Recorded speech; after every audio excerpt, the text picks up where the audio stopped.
আসসালামু আলাইকুম। আপনারা সবাই কেমন আছেন? আল্লাহর রহমতে ভালো আছেন। আজকের ভিডিওটা আমার একটু অন্যরকম বলার কারণ হলো একটাই, আমার ছেলে এবার এইচএসসি পরীক্ষাতে ছিল।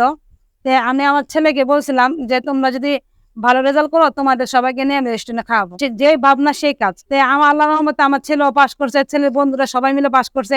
এই উপলক্ষে আমি সবাইকে নিয়ে রেস্টুরেন্টে আসছিলাম। আজকের দিনটা আমি আমার মতো করে পালন করার চেষ্টা করছি। রেজাল্ট শোনার পরে আমি চলে যাই একটা বেকারিতে। বেকারি যাওয়ার পরে আমি কিছু খাবার কিনি।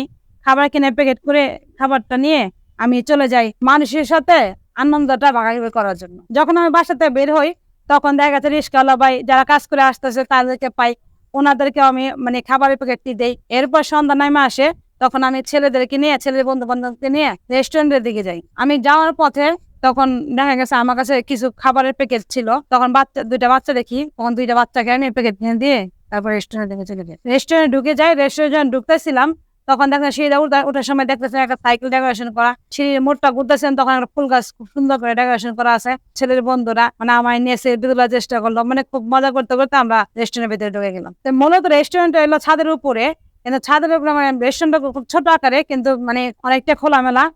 উপরে গেলে দৃশ্য কিন্তু অনেকটা সুন্দর লাগে। আর ডেকোরেশনটা এত সুন্দর করে করা হয়েছে, আপনার লাইটিং করা হয়েছে খুব সুন্দর। আর আপনি মনে করেন যখন আপনি এইসব রেস্টুরেন্ট যাবেন রাত্রেবেলা যাবেন, রাত্রেবেলা গেলে দেখা গেছে দৃশ্যটা এতটাই সুন্দর লাগে, খোলামেলা তো। আর বাইরে ঠান্ডা বাতাস আসতেছিল, খুব ভালো লাগতেছিল। আমি ওখানে যে খাবারটা অর্ডার করি, তখন সবাই মিলে ফ্যামিলি সবাই মিলে আমরা এক টেবিলে বসি। আমরা সবাই মিলে বসে খাবারের জন্য অপেক্ষা করতেছিলাম। এক সময়তে দেখা গেছে সবাই মিলে কথাবার্তা বলতেছিলাম, হাসিটা করতেছিলাম।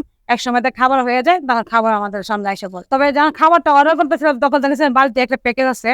তো তখন আমি ওই প্যাকেজটা আমার জন্য ওই প্যাকেজটা নেই। আর ওরা সবাই সবার মতো করে প্যাকেজ কিনে নেয়। সবাই মিলে একসাথে খাওয়া দাওয়া করি। আর খাবারের কোয়ালিটি যদি বলি, খাবারের টেস্ট এবং খাবারের কোয়ালিটিটা খুবই ভালো ছিল। যেহেতু খাওয়া দাওয়া শেষে অনেকটা রাত হয়ে গেছিল, হই হুল্লোড় করে সবাই মিলে বাসা চলে আসি।